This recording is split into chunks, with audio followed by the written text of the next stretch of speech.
పులుసు చేస్తున్నాను ఈరోజు. ఉల్లిపాయలు కొంచెం పెద్ద ముక్కలు కోసుకోవాలి. కరివేపాకు, పసుపు, కారం, తాలింపుకి ఆవాలు, జీలకర్ర, మెంతులు. ఇదిగోండి పులుసుకి చింతపండు రసం తీసి ఉంచాను. తాలింపు వేసుకుందాం. నూనె పెట్టాను మూకి, చూడండి. కొంచెం నూనె ఎక్కువే పడుతుందండి దీనికి, ఎందుకంటే అన్ని వేగాలి కదా, అందుకు.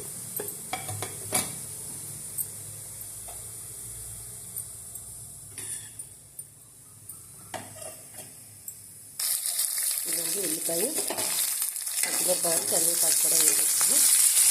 కొంచెం వేగిన తర్వాత లైట్గా ఇప్పుడు మనం కాకర ముక్కలు వేసేస్తాం.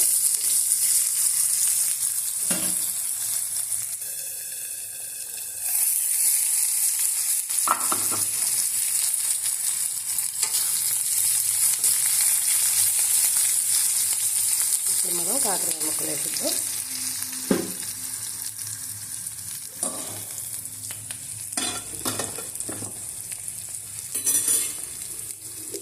కాకరకాయ ముక్కలు ఇలాగ కొంచెం పెద్ద ముక్కలు కోసుకొని చిన్న చక్రాలాగా.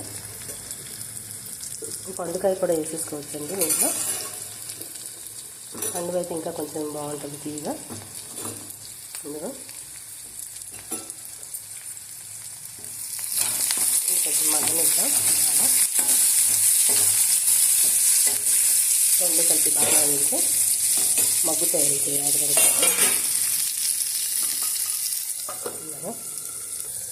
మూత తీసి చూద్దాం.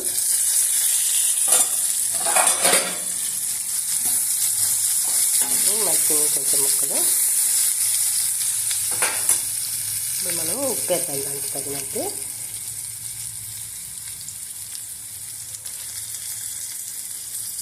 సరిపోతుంది. మరొకసారి మూత పెట్టేసి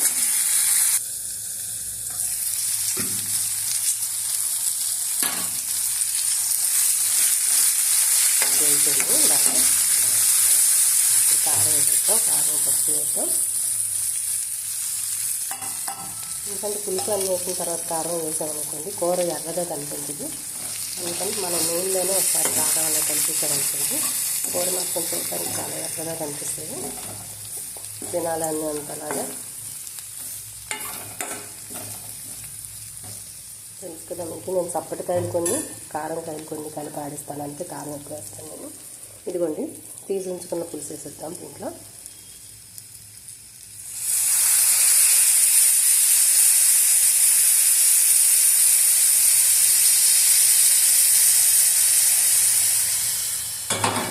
ఇప్పుడు మూత పెట్టేద్దాం. ఒకసారి మూత తీసి చూద్దాం ఎలా ఉందో. ఉడుకుతుంది చూసారా? చూడండి కూర ఎంత ఎర్రగా బాగుందో.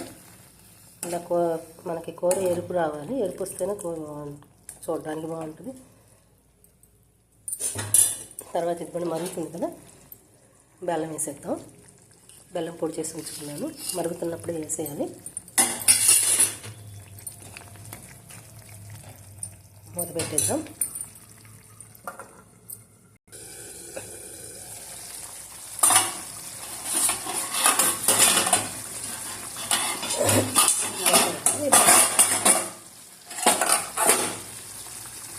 ఇదిగోండి కూర అయిపోయింది చూసారు, ఇలా చెక్కబడింది. టేస్ట్ చాలా బాగుంటుంది. ఇంకా పెద్ద స్టవ్. కూర అయిపోయిందండి. కాకరకాయ బెల్లం పులుసు.